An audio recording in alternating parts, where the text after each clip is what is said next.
Hello YouTube, welcome to the channel Vortigon Gaming. Let's run some Mythic Plus dungeons in World of Warcraft. Today we're going to be running the Nokhud Offensive level 6 as an Arcane Mage. The weekly affixes are Fortified, Incorporeal, and Sanguine. I will be doing my best to give an overtalk of the dungeon run. If you're into that kind of content, feel free to like the video and subscribe to the channel. So on this dungeon in particular, we're going to get straight into it. The first pull, the tank did call for Lust, so I'm not going to be talking too much here, but I will say that this dungeon, I would say in my opinion, this is one of the harder dungeons of the season. And there are many whys that is the case. One of them being kind of this first area right here. This pull in particular that we're doing right here, there's a lot of things that can go wrong in it, so it is important that we kind of keep ourselves focused through it. You see some of the longbows, I think it's the longbows, are casting a rain of arrows, so those are some swirlies on the ground that we do need to sidestep quite a bit, like a fair bit. It looks like this pull is actually going pretty smoothly for us.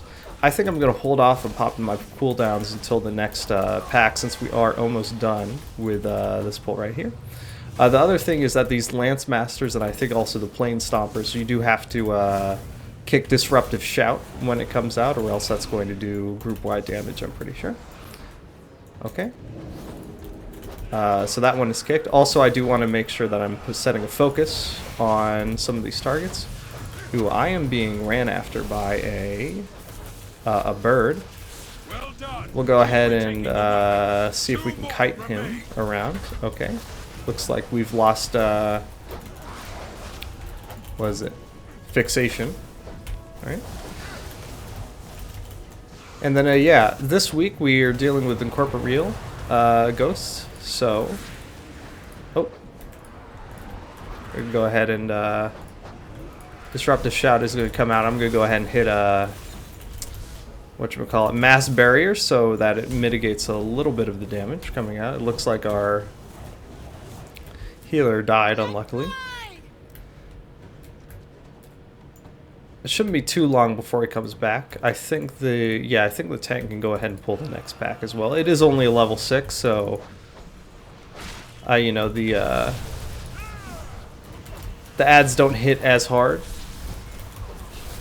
It is still a fortified week though, so you do want to watch out for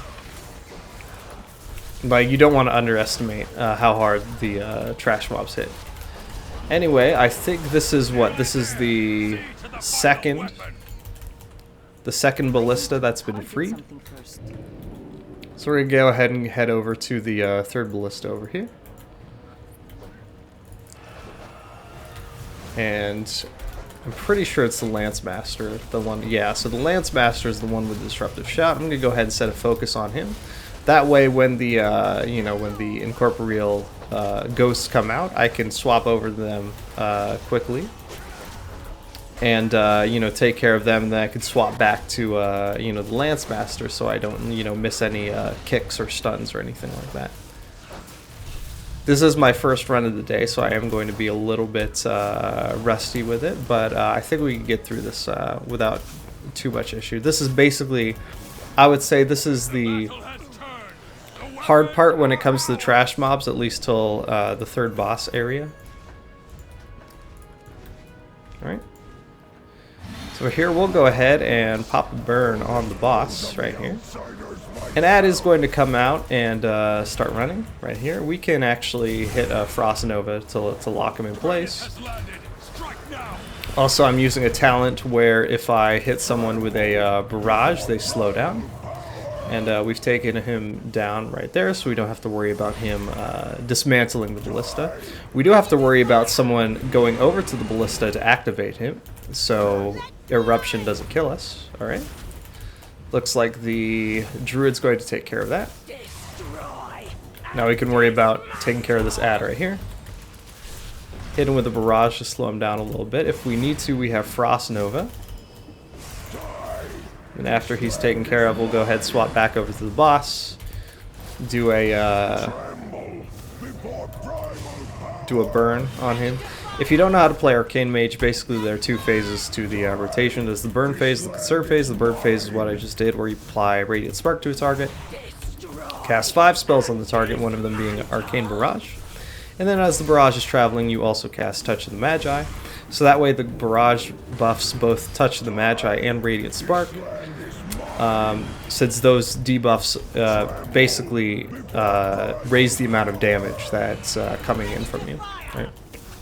And then once Touch of the Magi drops off the boss, you go into the conserve phase, which is basically just use your spells in such a way that you have enough mana for the next burn phase. If you want more details on how it goes, and in fact even to double check, you know, if I'm right about what I said, since technically speaking I actually haven't looked into if the rotation has changed for Season 4. But you know, from my experience, it doesn't change, you know, too much. Like the rotation for Arcane Mage has not changed too much in the past like 3 or 4 years, so I'm pretty confident about how that works. Yeah, there are enough guides on YouTube where you can look it up yourself. Anyway, that was us taking the first boss down. So I went ahead, gave myself a slash cheer before I headed on to the next part of the dungeon, which is right here. Here we're gonna have to destroy, I think 4 totems. Continue your work.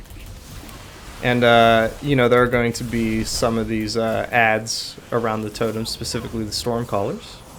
They can do a little bit of damage. So I think kicking the whatchamacallit cast, the Stormbolt cast is good. Also, I can spell steal the shields off these Primal Gusts, so we don't need to worry about you know, downing them or anything. Alright, gonna take care of this patrol right here. I was looking to pop, since I'm using a talent that lets me pop Bloodlust on myself even when I have this debuff up.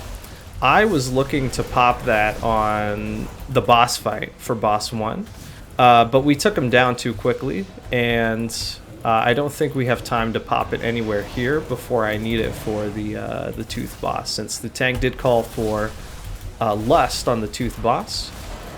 And even though I do have this ability called Shifting Power, which lowers the time left on my cooldowns by 12 seconds every time I use it, I don't think I'm going to have, I don't think I'm going to get to use it enough to lower the cooldown enough so I have it ready for the, that I have Bloodlust ready for the next boss if I pop it now. So we're going to go ahead and hold on to that. I think what I'll do right here, I'll go ahead and, you know what, we'll go into a burn right here. See if we can get this guy down quickly. Also, picking up these electric balls on the ground give me a little bit of damage and healing buff. I don't really need the healing though, I am an Arcane Mage. I guess technically I do have this Gift of the Naru ability, but yeah, my main thing is damage, right? We're going to go ahead and, yeah, we're going to pick up, well, actually the rogue is going to pick up one of those balls. I guess we'll take the other one, and then we'll go into a burn. Also, I can steal the shield right there. We'll go ahead and pick up some of these balls again. One more totem, quickly. Alright, one more totem down. I think popping Lust on Pull will be okay. I think we might get to the boss fight before Lust comes, or the Lust debuff drops off, so I might have to hold on to it just a little bit. We are at the last totem, though.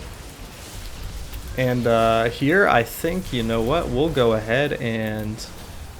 I don't think we're going to use Arcane Surge for this burn. I will go into a burn right here, though, so... Alright.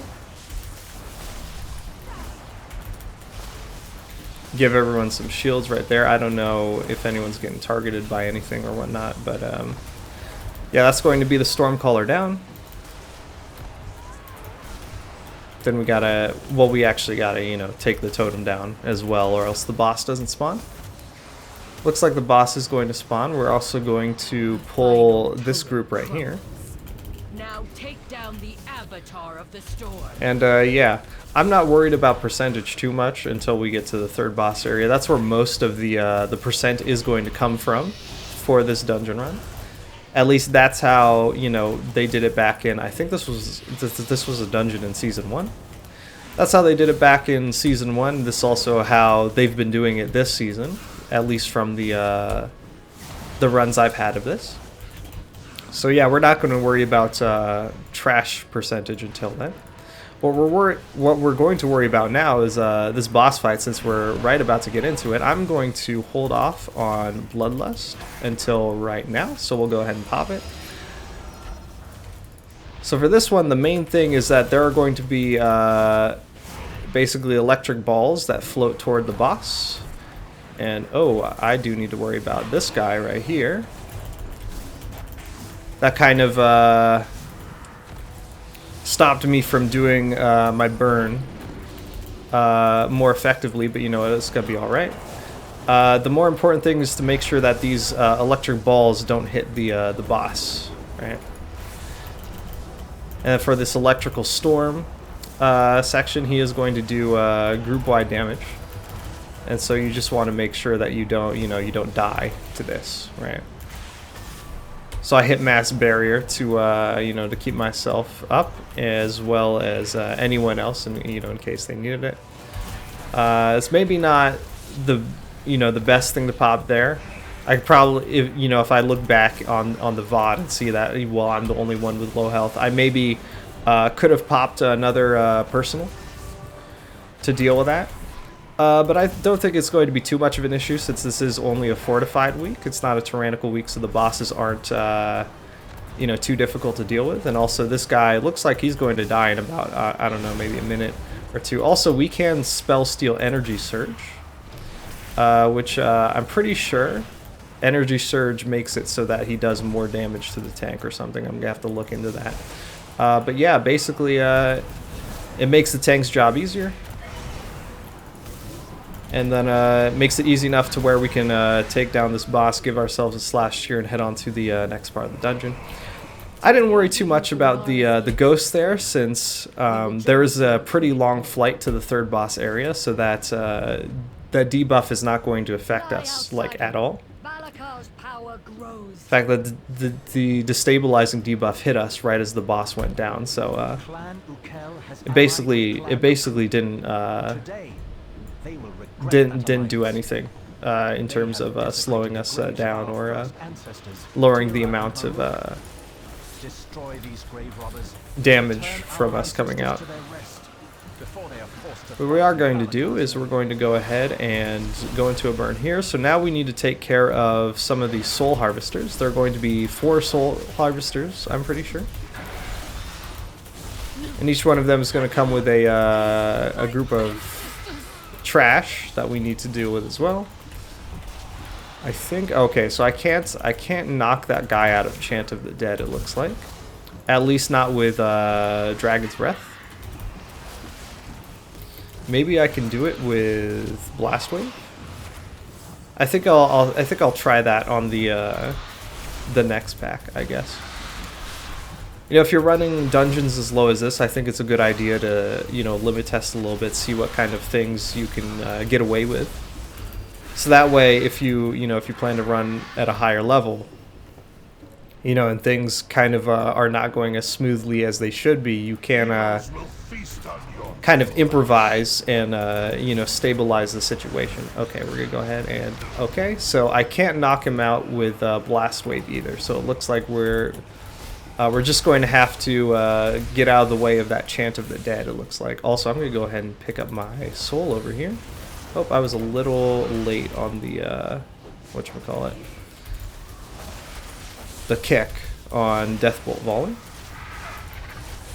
I think it's alright, though. Alright, looks like we're chain pulling. One of these, oh, healer's down. We're going to go ahead and I'm going to be kind of looking at the sidebar to see if anyone needs, any help. The good thing is we did get the Soul Harvester down. Although I think if we don't get the whole pack down, the Soul Harvester might get rezzed by his teammates or something. Right? We'll go ahead and pop a burn on this guy. And I think I do have a window to pop Personal Bloodlust. So once the healer comes back, I think we're gonna go into the third pull with the Soul Harvester. And I think I'll go ahead and pop it on myself. I do have to wait for the Touch the Magi to come back, since that is an important part of the my burn phase. Okay. And actually, I'll wait for Shattered Soul to rip my soul out of my body, and then we'll go ahead and pick it up. And then once we pick it up, we'll go into the burn like that. All right. Okay, so maybe I didn't need it as much, since it looks like the Soul Harvester was pretty much dead. But I think we're going to, yeah, I think we still have some time on it, so we can do some good with that personal hero on this pack right here. Right, so these Risen Mystics, I'm pretty sure they cast this ability called Swift Wind on themselves, which kind of raises how much haste they have. And we can spell steal that. So let's see if I can do it right here. Oh. Yeah, so Swift Wind increases haste by 20%, it looks like. So also I want to make sure I'm not running into these guys back here. There is a pack over to my left right there. So I don't want to, you know, mistakenly pull anything, since that would be kind of not good a little bit. Also, we gotta... Oh, I can spell steal that. Okay, we got some Swift Wind. Let's go ahead and use it to do some more damage. Alright. And I'm pretty sure that we need 93% on the trash percentage before we go to the last boss. Alright. We'll go ahead and go into a burn. Alright. Shatter Soul is going to come out. Go ahead and catch that. I maybe could have kicked the Deathbolt volley. But you know what? I think I'll hold on to my kick in case the Incorporeal Affixes come out, since Destabilize on the Incorporeal Affix can also be kicked, and it gives you know, me and also the other players in the on the team a little more time to react to it. All right. So I think this is going to be the last pack before we go into the boss fight. I think we can, you know what, we'll go ahead and pop a burn on this. Yeah, I think this is good. Alright. We'll go ahead and steal Swift Wind off of the Death Speaker. Let's watch out for that patrol right there. Looks like the Druid has mistakenly pulling it. So... Oh, okay. And it looks like our Death Speaker has died already. Either that or I forgot to set a focus on it. But let's go ahead and set a focus on someone else here.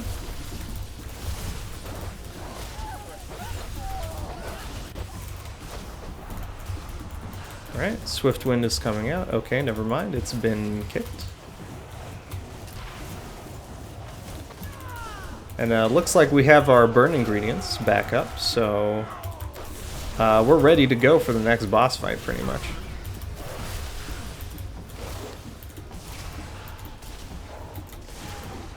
I feel like the next boss fight is pretty straightforward.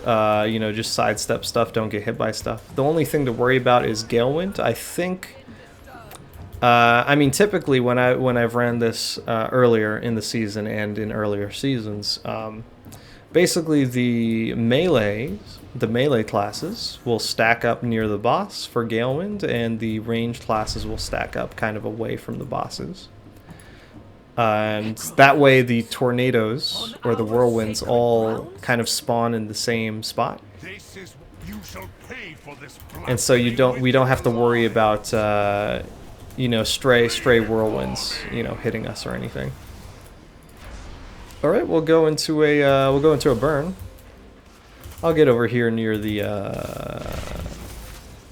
healer. And it looks like we are the only... Okay. He was running away from me a little bit. I'm not sure if that was him just repositioning or just feeling like, oh, I need to run away from I need to run away from my teammate. If you don't stack up for that mechanic, it's not too big of a deal. It's just you're gonna have to be more, I guess, watchful about where the whirlwinds pop up. Anyway, here's mechanic number 2, and both of those mechanics, like Gale Wind and the slam attack that this guy does, they both happen when each of those bosses hits 100 energy, right? So Teera's hit a 100 energy. She's going to pop Gale Wind soon. Or Gale Arrow, I should say. Alright. Go ahead and sidestep those whirlwinds. We've got a ghost out. We'll go ahead and take care of that.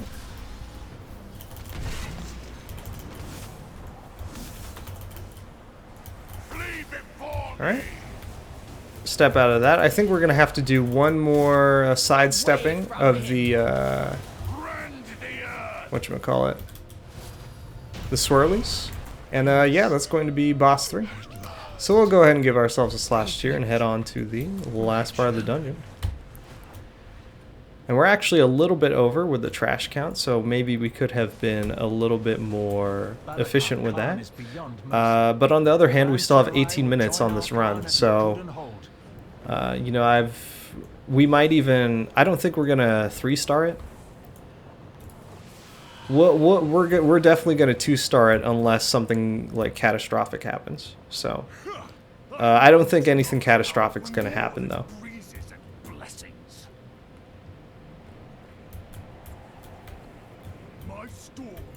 Alright. And I always forget which one of these dudes does like the spear attack and which one does the kickable one, or the one that needs to be kicked. Okay, so Batak does the one that gets kicked. Okay. And then Balara does the spear. Alright. We'll go ahead and deal with Batak first.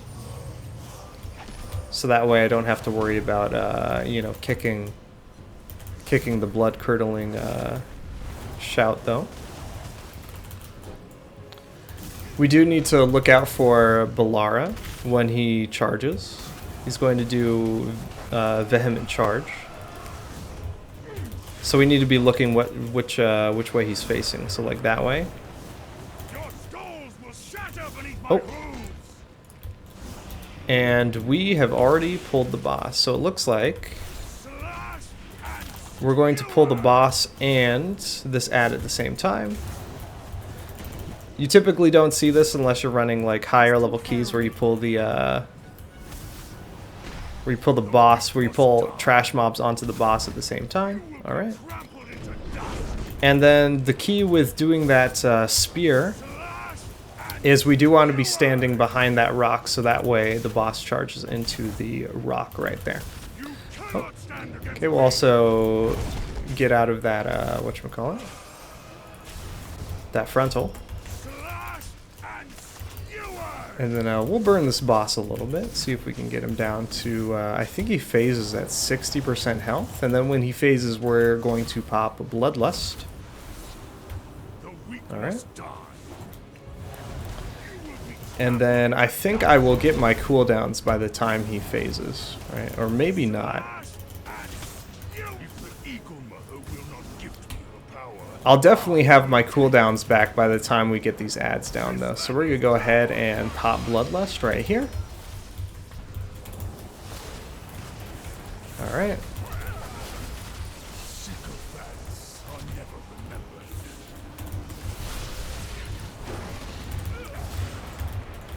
And then once we take care of this, was it Storm Caster right here, we're going to go ahead and pop some cooldowns on this boss right here, I think, yeah.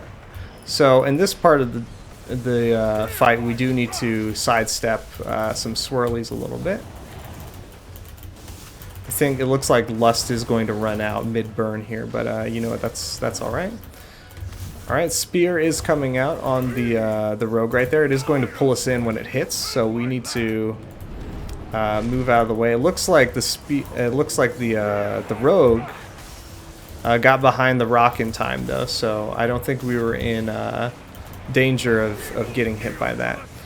When he does this slam, though, now there's going to be some static electric wind pools on the ground that we don't want to stand in. Also, I have the ingredients for a burn again, so we're going to go ahead and do that. Is he going to target me with a spear? No, he's not. I think we're just going to have to worry about dodging this. Or maybe not, since that's going to do it for this dungeon. So we'll give ourselves a / cheer. Thank everyone for a clean dungeon run, and even congratulate them on beating the timer. What was that? I think it was a 2. It was a 2-star, which is pretty good. And also, we are an Arcane Mage, so it is a kindness to give everyone a portal back to the main hub of the expansion. And that's going to about do it here for this video, so if you liked what you saw here, feel free to like the video and subscribe to the channel. If you want to see any other dungeon runs during Dragonflight Mythic Plus Season 4, let me know in a comment down below which dungeon you'd like to see me run. Hopefully I get around to filming a playthrough of that. Anyway, that's going to about do it for me here, so I hope you all had fun watching, and I will see you all later.